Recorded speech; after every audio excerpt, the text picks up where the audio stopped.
With the stone of democracy, I call this meeting of the Benzie County Democratic Party to order. Thank you all for being here. In case you don't know, I'm Jana Goldman. I'm the chair. We have a little bit of some tactical joy here in the house with a unicorn. So if you haven't, yay for the unicorn. Actually, if the unicorn can come a little closer here, the people in back can see them. Okay. Wait. Ah.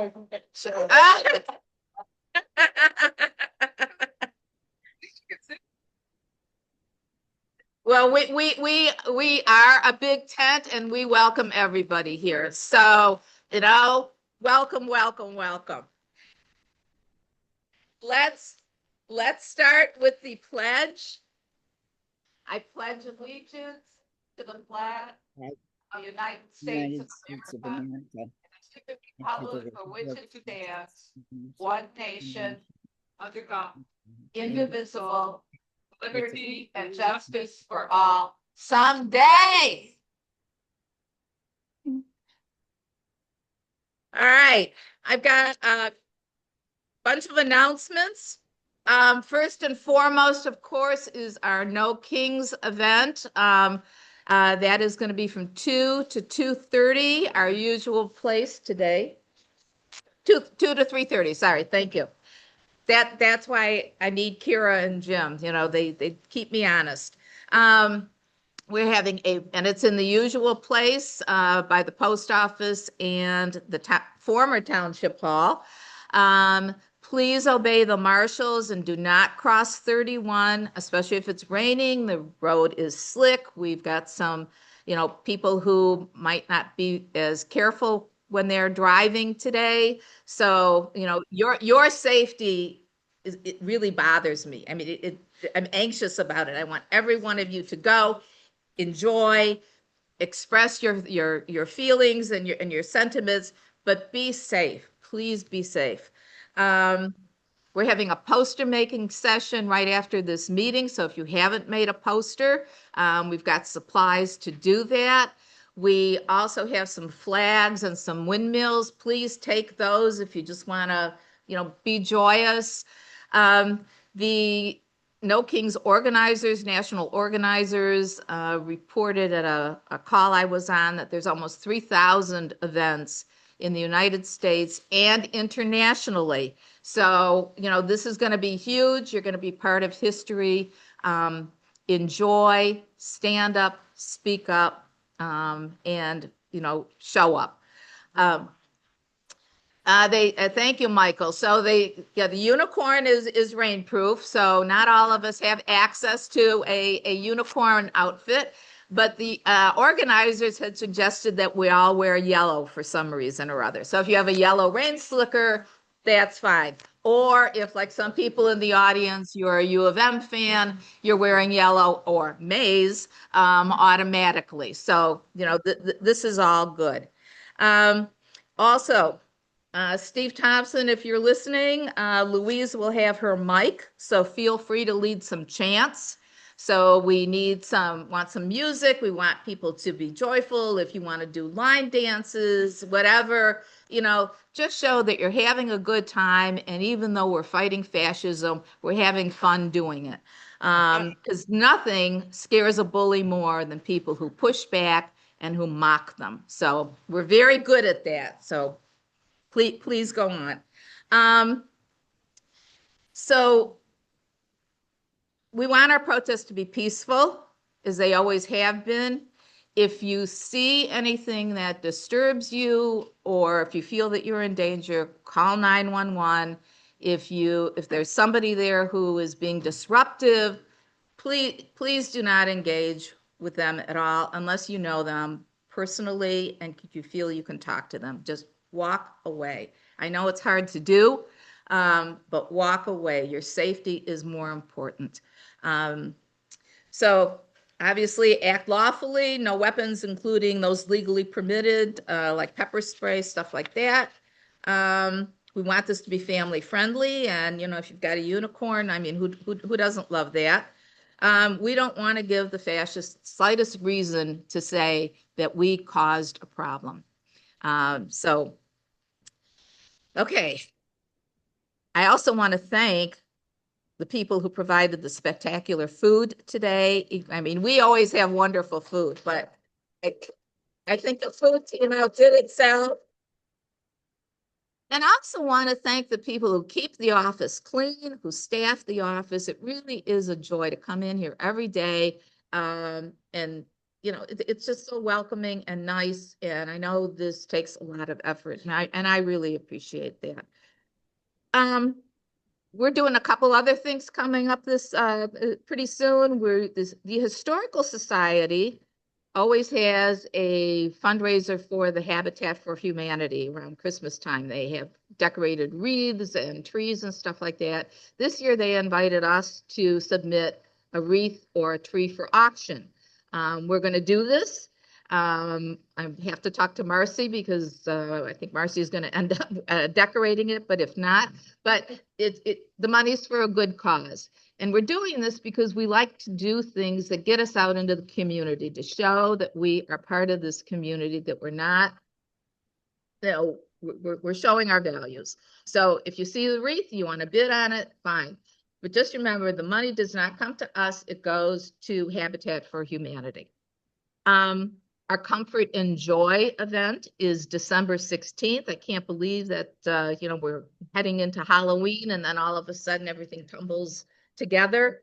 So Comfort and Joy. And yes, Chris, you've got a 13th?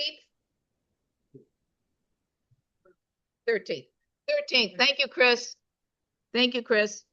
And again, we're going to be donating or collecting food and money and other items for the St. Philip's Baby Pantry and the Benzie Food Partners.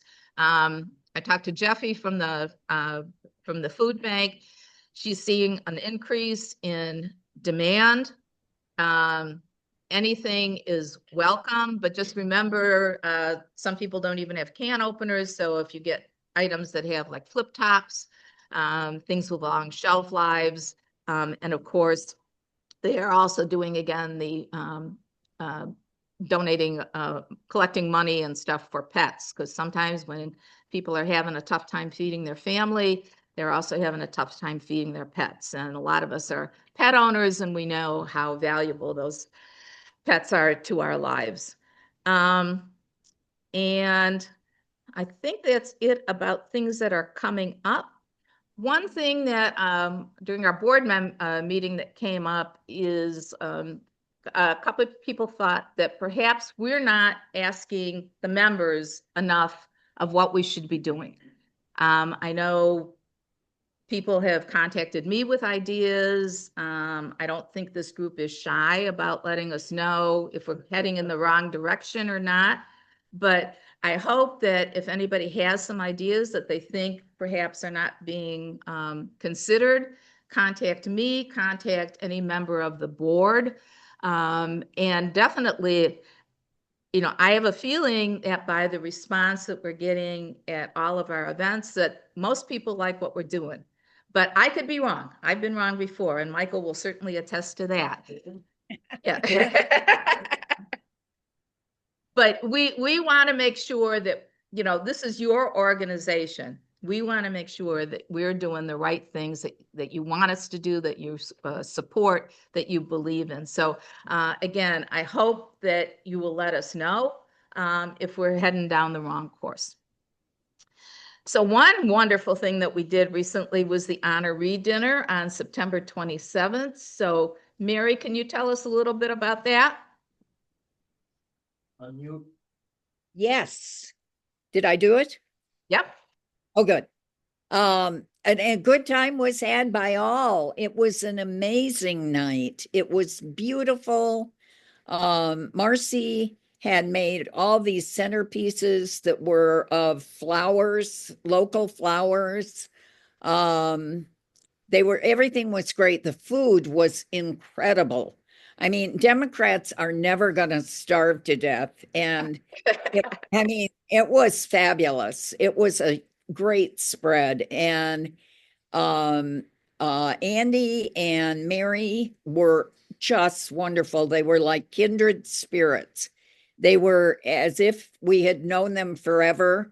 Andy left us with 7 habits of that he made up, 7 habits of effective Democrats. And we're going to be turning those into bookmarks and signs and stuff for y'all so you can share. It was wonderful. And I believe we raised quite a bit of money. And again, thank you, thank you, thank you for your great generosity, your beautiful hearts. There was a woman who helped, who worked there the evening for us, clearing tables and stuff. And she said, she's 31. She said, that group of people is really fabulous. And if you ever need me again, call me. I really loved spending time with them. So I think we're on to the right track. And thank you, thank you. Thanks, Mary. And I see Paul is on, our treasurer. Paul, Yeah, all it's there. can you can you Hi. can you let Hi, us know how much we raised? Yeah, we're in the neighborhood of about $7,000 raised after covering expenses to do the fabulous. fundraiser. So pretty good. Congrats. Yay to all of you. And because we had so many things that were donated, our expenses were relatively low for an event of this sort. So you all should be very, very proud of what you did, no matter what you did. You know, if you attended, if you donated money, if you donated food, if you donated, just good thoughts. It all worked. It all worked together. But there was something, and this is on me, that kind of marred the evening, and I want to rectify that. So, Jim, can you come here? Oh, yeah. Yeah.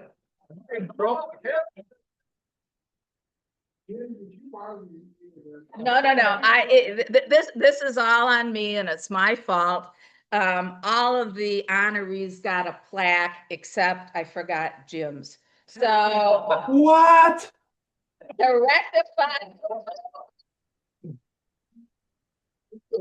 rectify this, and it always says, always our fearless leader, and that's for sure. There you go, my friend. I'm sorry. Great, well, thank you. I won't give another speech. That's okay. Thank you for this.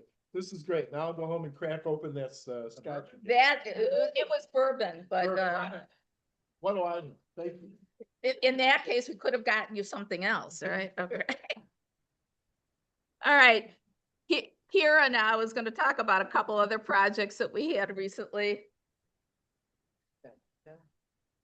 Yes. Want that moved? Sure. And do I need the microphone? Yes. Let me move this over to you. Here comes our little free library. It's gone, but we can see you.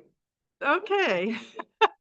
Can you all see it on the Yep. screen there? Okay. Get phones up. So just a little background. Last Saturday was the last day of Banned Book Week that is declared by the American Library Association. And we celebrated that reading banned books by having small groups of people, 8 to 10, near our different libraries, near Frankfurt, Benzonia, and Beulah. And we had people reading banned books, talking about banned books, reciting passages from banned pieces.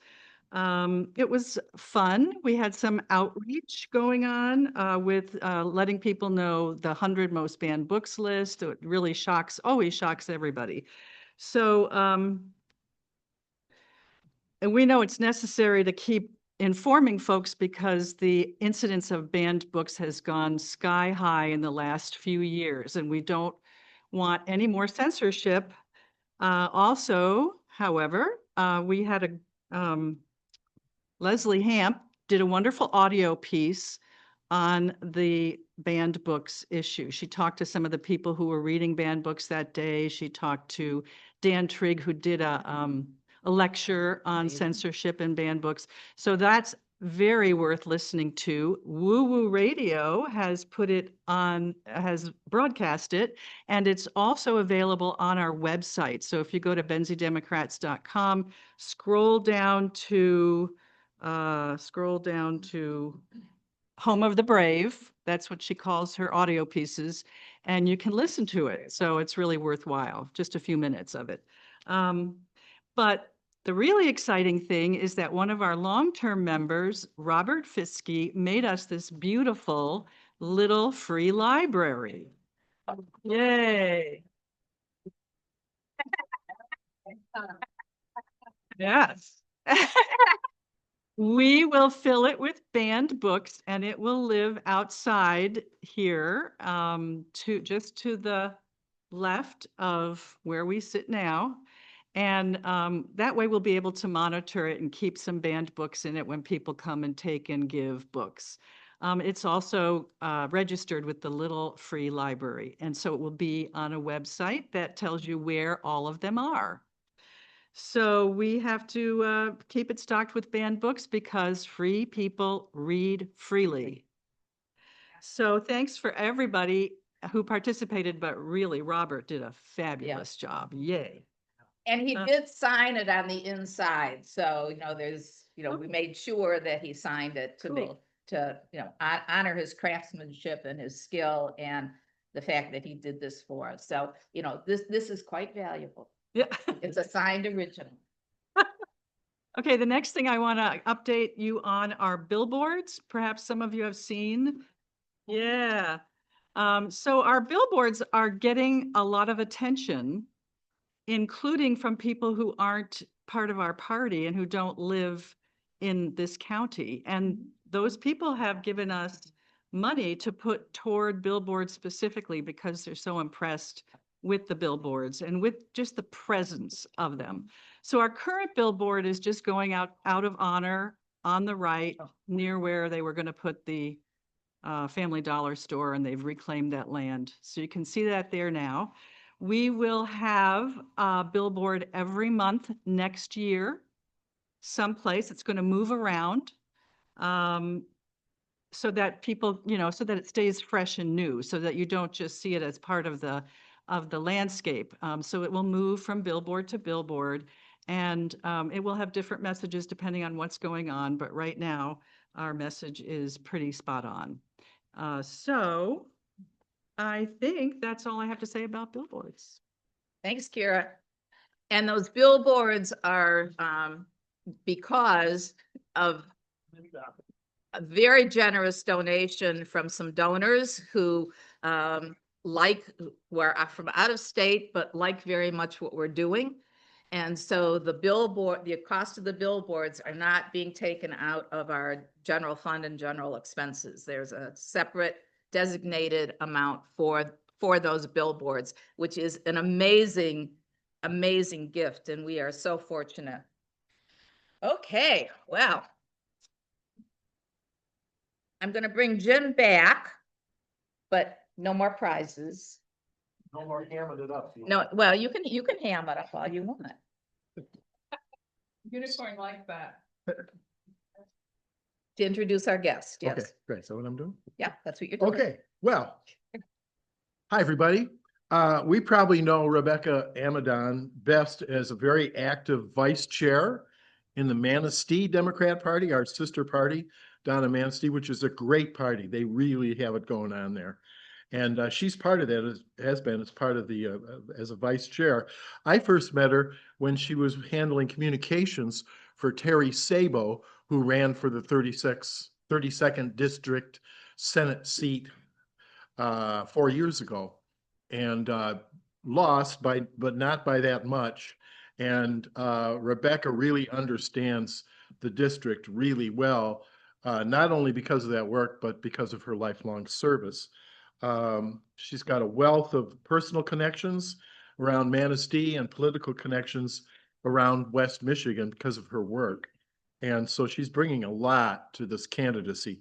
including working in higher education for 10 years. She's currently an adjunct communications professor at Mid-Michigan College.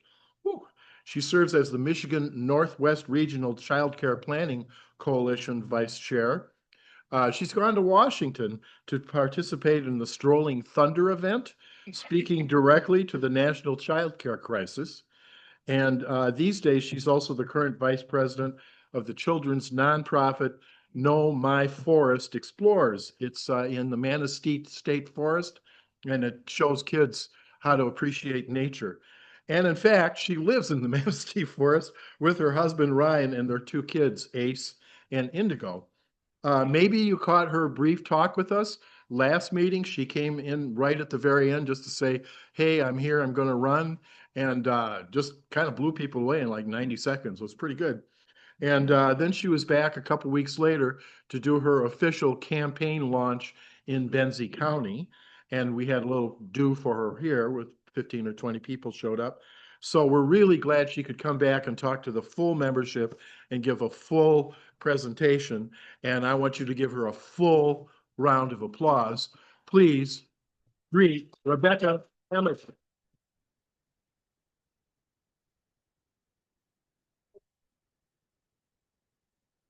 Thank you. That was a fabulous introduction. Thank you. So I'm Rebecca Amidon. I'm running for the Michigan State Senate in District 32. That district starts up here in Benzie County. It goes down the lakeshore to Manistee, Mason, Oceana, and Muskegon. This is historically a red district. However, we will win this race. We will. Because when Terry Sabo ran for this race in 22, he only lost by 5.6%. I worked on his campaign full-time as his social media director. We've got some of the same people from that team as well. We've seen this race ran before. We know what worked and what we need to tweak. Lansing is calling this one of the most watched races in the state because of how flippable it is. Now I've got some of my team here today. Eric Rose is my director of possibilities. Yeah. We have Pink Unicorn,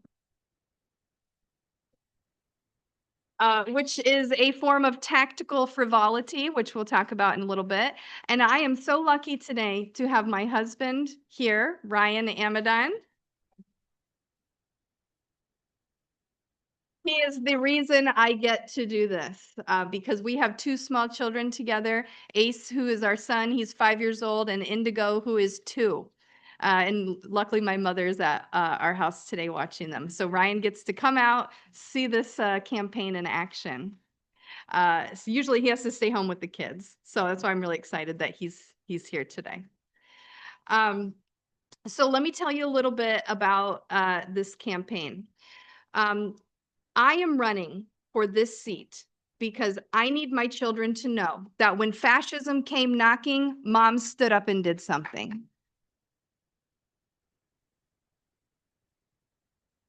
And when I go to Lansing as your next state senator, my priorities are to rebuild the middle class. How do we do that?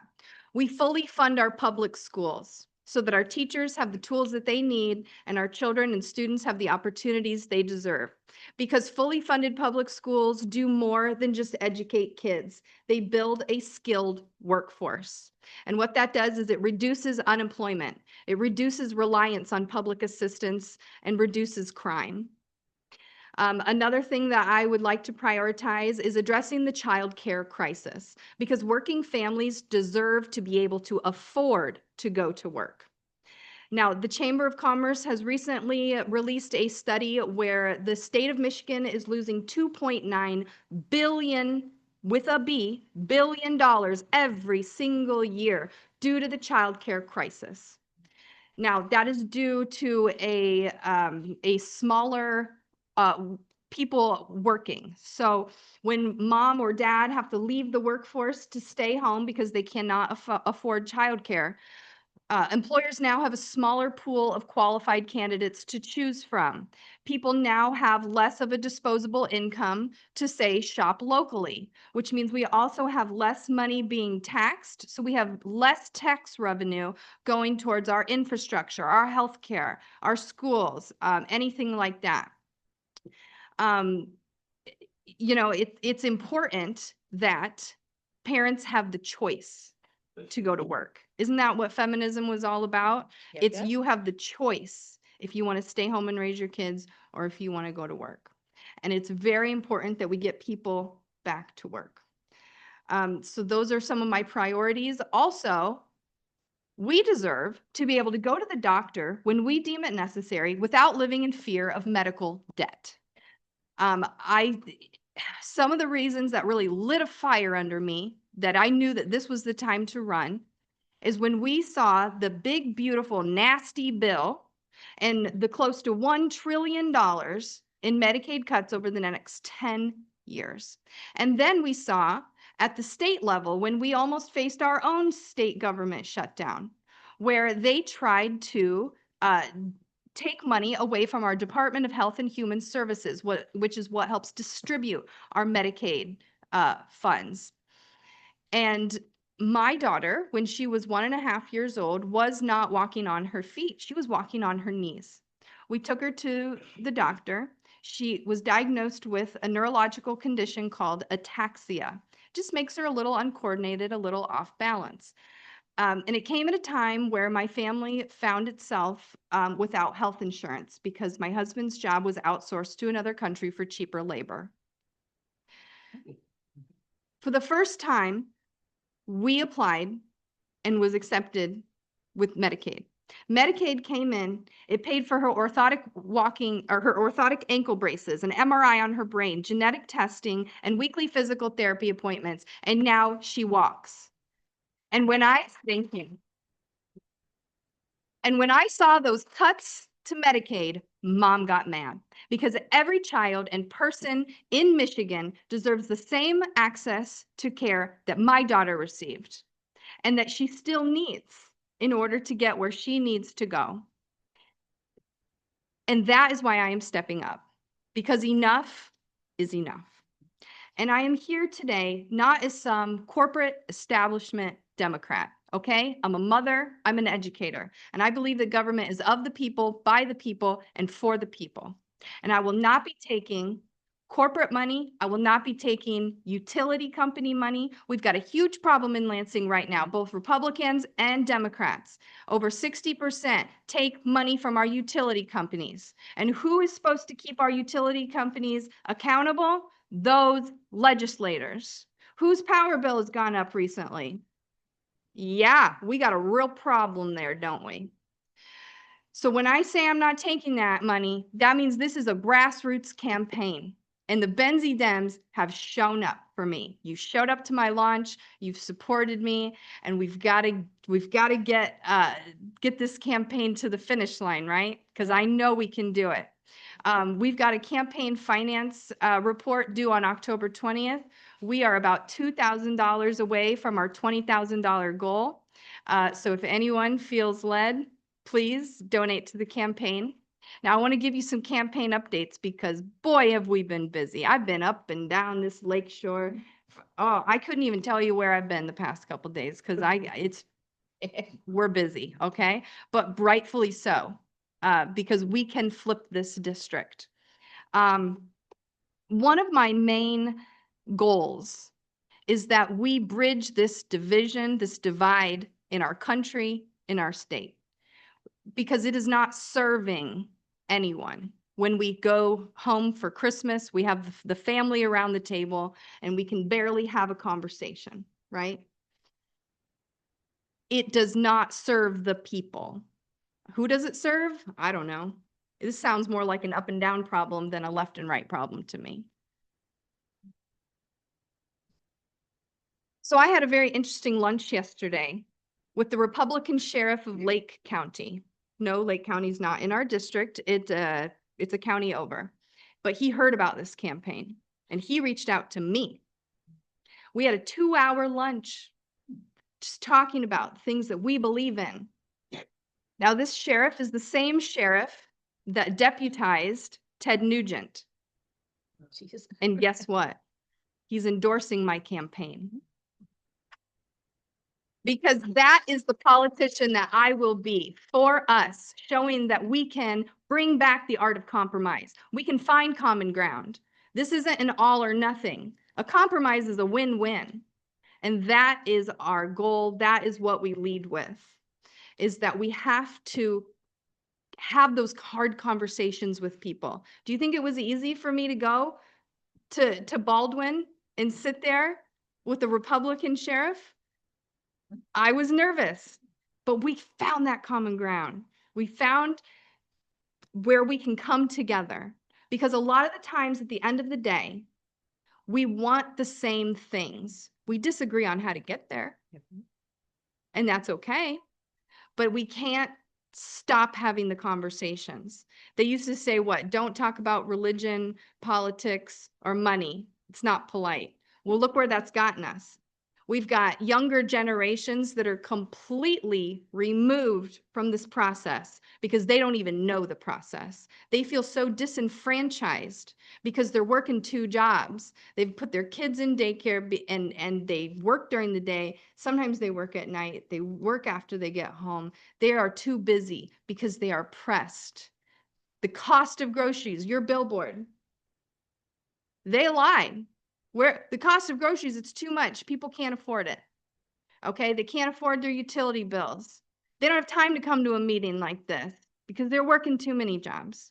And it's time that the people take the power back, because we are the ones that hold the power. And we're going to express that this afternoon, aren't we? So Oh, yeah. this is the first stop on my team's No Kings tour down the lakeshore. We are hitting 3 different ones. This is our first stop. We're going to Manistee, Mason County, and Muskegon.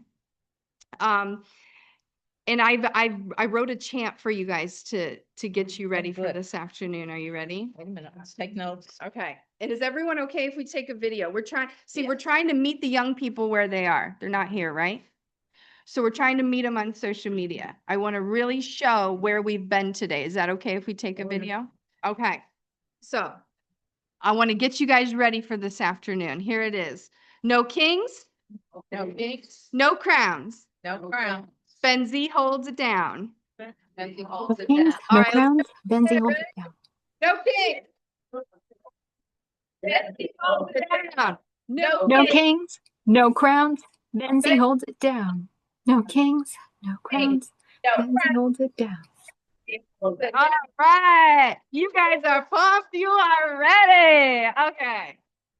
I want to thank you guys so much for supporting me, for letting me come out here. Let me bring my pink unicorn. We've got a giraffe costume too. We are going to be out today. We are going to be loud. We are going to be proud, but we're going to keep it safe. Now, this is not nihilism. This is not silliness. Well, it is a little silly. This is a tactic that has been used for centuries. It is called tactical frivolity. Okay, we've seen it as far back as ancient Greece with the Alyssa Estrada play. Oh, right. We have seen it with the British soldiers during the French and Indian War with Yankee Doodle. Remember that song? That's a good one to sing this afternoon too. We saw it with the Flower Power movement during the Vietnam War protests. When the little girl hands the soldier the flower. It's tactical frivolity. You're showing the lunacy of the situation. So we want to be safe, but we want to have fun. They want us to show up dressed in black. They want to point the finger and say, look, Antifa came today. They want us to look like we're soldiers ready to fight. And you know what? We're showing up in pink unicorn costumes because we are showing them they're the crazy ones, not us as the unicorns. Okay? So keep that in mind today. I will be with you in spirit at your protest. I'll be running all over the district. But I can take some questions if anyone has any questions. Great. Thanks, Rebecca.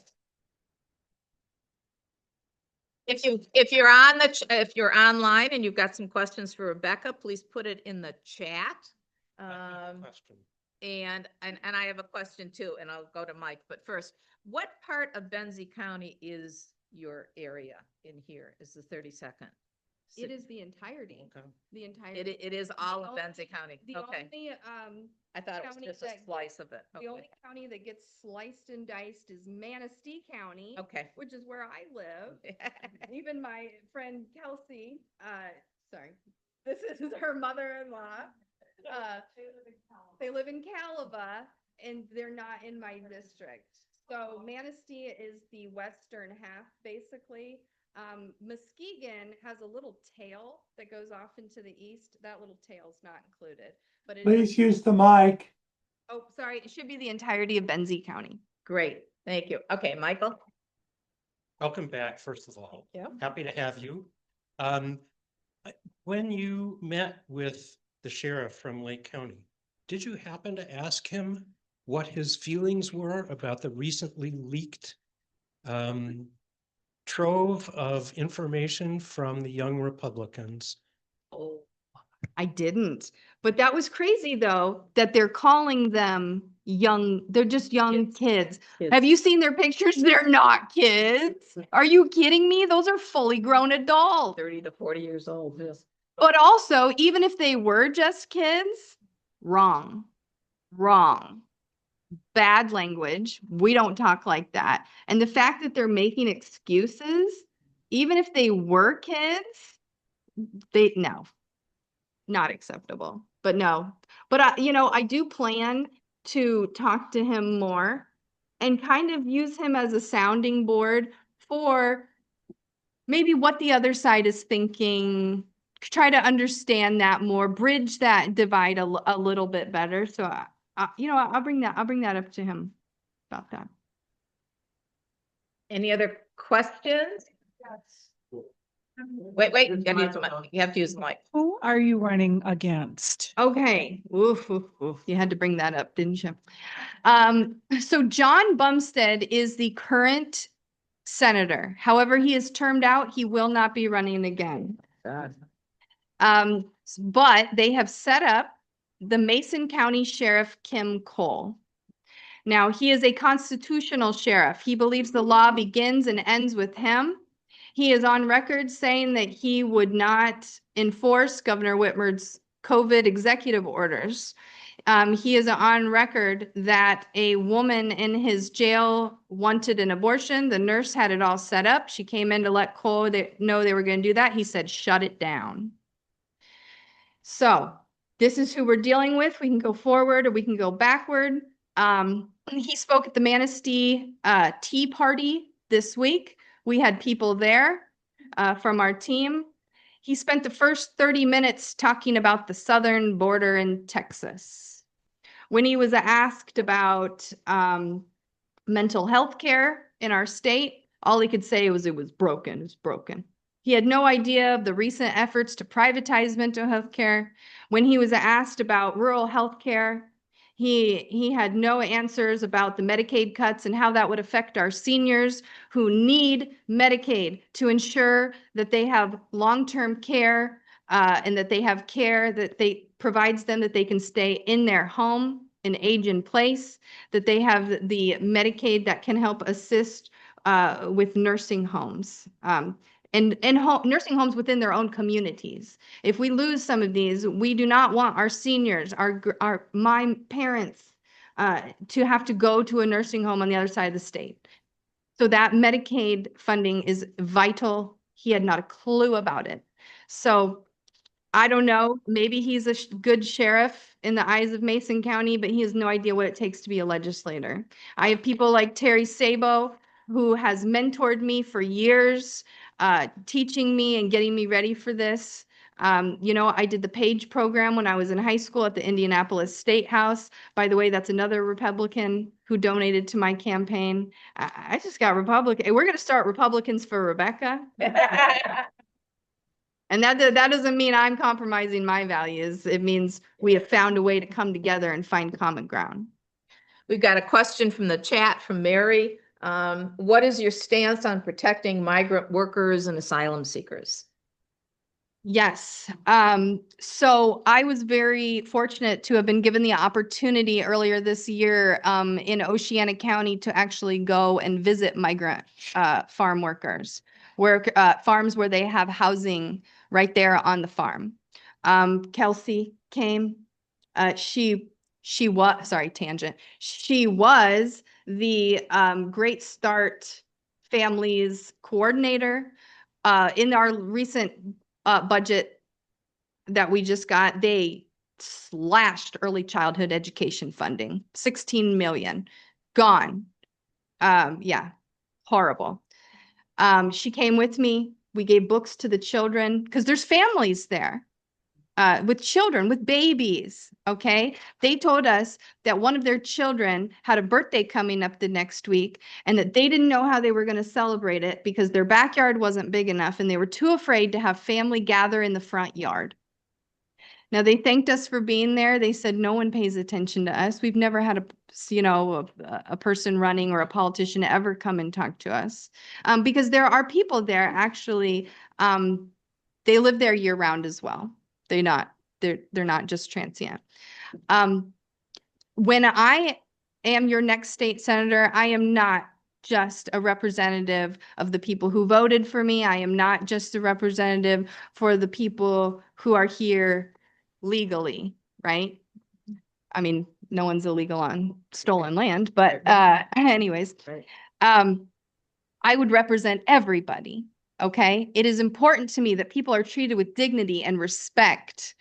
They are a vital part of our economy, whether someone likes it or not. Okay. When we start removing people, inhumanely, by the way, from our economy, what is going to happen to our local economies? How are our farmers, whether it is right or wrong that they built their business model on that type of labor? They did. They should also be held accountable, but they're not, are they? We have to support and respect these people. I would like to see a pathway to citizenship. They're here. These people, whether they're migrant farm workers or they are just people who have come for a better way of life, they are here. They are a part of our economy.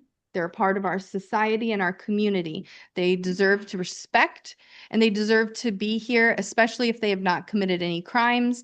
I would like to see a pathway to citizenship for them. And they pay taxes, they pay into our Social Security, our programs, and they do not get to receive them. Right. So I feel like they're doing us a service and should be treated as so. Any other questions? Yeah, I had one. Rebecca, since you have found some common ground with some Republicans, can you share with us what that would be so we might be able to do that on our own? Because I'm Yeah. not sure how to do that. Whew, it's tough. And I'm gonna be really honest with you guys. Okay. I used to be a Republican. I was raised in Indiana. I was raised in a big law enforcement family. My father, my grandfather, both conservation officers, a lieutenant and a captain. My uncle is retired now. He was chief of police. My cousin's a sheriff deputy. Okay. I have big respect for law enforcement. A lot of times Republicans want to say, oh, Democrats hate cops. They want to defund the police. Who do you call on the worst day of your life when a crime's been committed against you? You call the police. At the end of the day, we need them. And so that was something that helped me to talk to the sheriff. You know, one big thing that's happening in our country is homegrown terrorists, where we've got a male loneliness epidemic. These young men are taking weapons of war into our schools and into our churches, and they're killing and injuring innocent people. A lot of times, the Republicans, they get real touchy when you start talking about guns, right? Well, I'm a member of the Manistee Women's Pistol League, and I own firearms. I do, not my husband. And so that was one thing that we were able to talk about the importance of our youth understanding that these firearms are tools, not toys, not something to be nonchalant about. And that a lot of times when we see a tragedy happen, they will say, well, it's not the gun, it's mental health care. Okay, let's put our money where our mouth is. Let's dump money into mental health care then. And he agreed. He agreed. We've got a real mental health problem in this country. Now, I got off on a tangent there. I'm not a Republican anymore, right? When Trump got on the scene, my dad said, hey, let's go to a Trump rally. I thought, well, I like to see both sides of every issue. Let's go. It took about 10 minutes for me to realize I was in the wrong spot. I was in the wrong place. And that, really changed my perspective. Said, well, I can't do this anymore. My husband says, well, you were never actually a Republican. I wouldn't have married you. So I don't know. I don't know what's going through my head. But I think that we can find that common ground in a solution that we all want a solution to the same thing, right? So start at the problem and work our way backwards is how we can kind of, I think, find that common ground. Thanks, Rebecca. We've got a question from Steve Thompson on the, and Steve, speak up. Yes, Rebecca, I don't have a question for you. I just wanted to say I'm sorry I couldn't be there this morning to see you in person and especially meet your husband. But I want to thank your husband for sharing you and for supporting you in your endeavor. And I just want everybody to know that the reason I am so for you, and I'm proudly been wearing my buttons ever since I got them. And I want you also to know that you are a perfect example of what happens when you piss off the women. You're in for some trouble, but it's good trouble because they will clean up the mess. And Steve, I was thinking about you this week, and I was hoping that you would be here because with the new budget, we saw a 24% marijuana tax that is going to impact our marijuana business owners. And so I was thinking about you because I know that you had asked me about that when I was here previously. It was a 16%. Now it's up to 24%. And we just hope that it does not impact our business owners. We have 2 lawsuits against it right now. Good. Okay, good. Okay, we've got another question from Emily from the chat about dealing with price hikes from utilities, especially with pollution risks, as well as the way that they're connected to the energy project grant denials, the demand for data centers. If I understand Emily's question correctly, it's basically, why are we paying higher rates for some of these things that could possibly damage us? Okay, I may not have all the answers to that one. That's one I'm still trying to dive into. From what I understand is that these we've seen this AI coming into play. Well, what we don't realize when we ask it to make us a shopping list is it's taking up an immense amount of power. They are trying to set up these data centers all over the country. And some of those, I think a lot of them, uses water to cool the parts. So, if any wanted to come to the lake shore, and I've heard of this, they want to take the water out of Lake Michigan, use it to cool off their machines. We have to protect our Great Lakes at the end of the day. It's all we have. We have to protect our freshwater source. I believe that it is really contributing to our higher power bills. Now, I will need to get back to you on that connection of why that's being put onto our bills. But it is a real concern that we really need to make sure that we're aware of. We need to keep these data centers out of our communities. Rebecca, if I may, one of the reasons that that's occurring is because they're competing for the same power that you want, that everybody else wants. So that price goes up because the supply is not.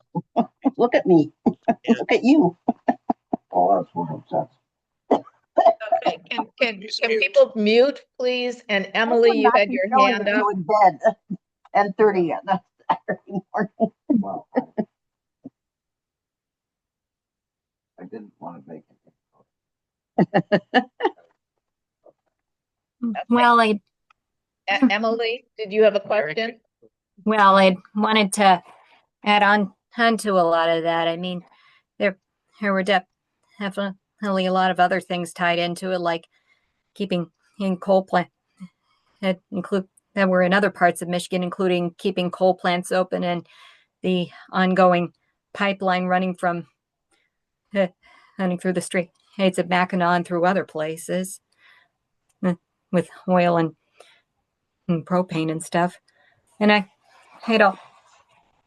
there are also a lot of other pollution sources that I wanted to bring up, including the ones from concentrated area feedlots. I was wondering about her stance on that. Concentrated, you were breaking up, Emily. Did you say concentrated feedlots? Yeah, concentrated area feeding operations on Okay. for agriculture.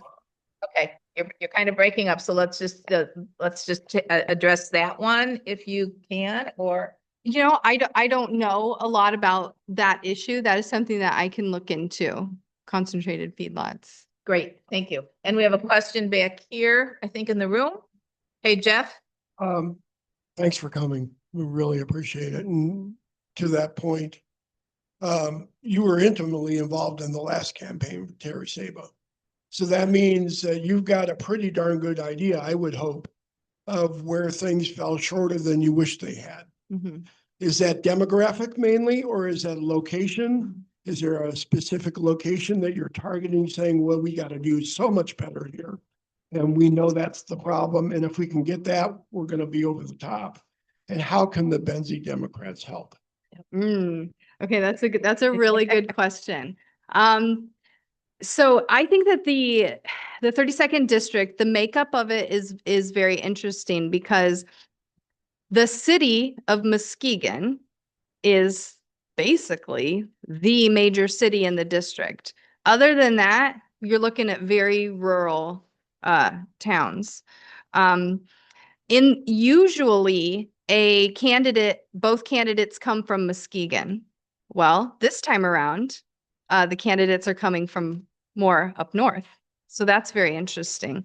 I'm spending a lot of time in Muskegon, 1 to 2 days a week. I'm there. I'm meeting people. I met with the sheriff of Muskegon County on Thursday. Oh, what day is it? Today's Thursday. I don't even know. On Thursday. So we have to focus a lot on Muskegon. We have to win Muskegon.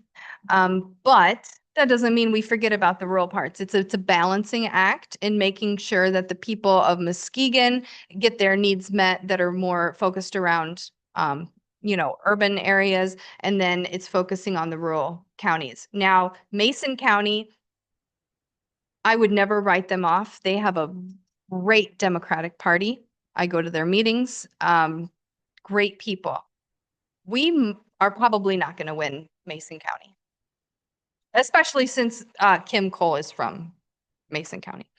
That doesn't mean we're going to forget about them because every vote counts, right? We've got a strategy to focus more on when we're making our walk lists, when we're looking at who we need to door knock and send information lit to, we're going to do it by precincts instead of traditionally how it's done. So we're going to break it down into smaller areas than previously done. Terry and I are very different. He's a mentor of mine. I respect him greatly, but boy, are we different from each other, right? He is the nicest person you could ever meet. That might have been his downfall. Honestly. I do have a sweater that says nasty woman. It's one of my favorite nicknames that Big Gretch ever got. So personality wise, I think that I'm willing to come at things a little different. I showed up today with a pink unicorn. Okay. We are going to be loud and proud. We are going to do things that you might not have seen in previous campaigns before. I'm watching people like Mamdani, who's running in New York City. I'm watching the things that he's doing, what he's said, with the kind of information and videos he's putting out on social media. A lot of the advice I'm being given by different people is the way that campaigns have been ran in the 70s, in the 80s, in the 90s. Well, guess what? We're living in unprecedented times. We're bringing new tactics. We're trying new things. Will they work? Find out. We'll find out. We're going to try to insert ourselves into places where maybe Democrats have not before. I got the boneheaded idea this week that I'm going to call the Tea Party. I'm going to say, I would love to come. I would love to come to your meeting and be a guest speaker. Just hear me out. Just hear me out. We've got ideas to do things that, a unity picnic. Let's bring everyone. You're Republican, you're Democrat. Let's sit down and have these conversations. Let's be in the same spaces together. It's the same reason that I go to the Manistee Women's Pistol League. It's the same reason I'm contacting Republican law enforcement. I'm putting myself in places that we don't usually dare go, but I dare. So that's our strategy.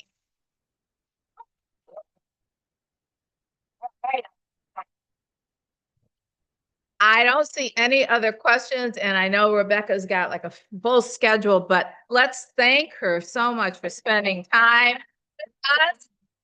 Thank you. Good job. Bravo.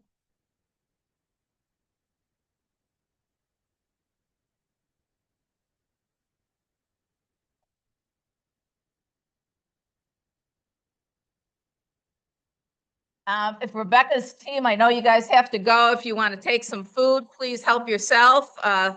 And thank you again so much. I know this is not going to be the last time we see her.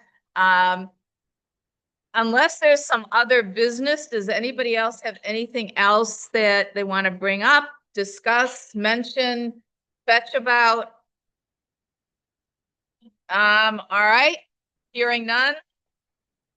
We're adjourned. Just remember that we've got our our poster making session is going to start in about 10 or 15 minutes. And plenty of food of coffee, Judy reminds us. And then we've got, of course, we're going to got our No Kings thing this afternoon. And after that, naps for everybody. So thank you all. I love you all. Stay well. Fight the power.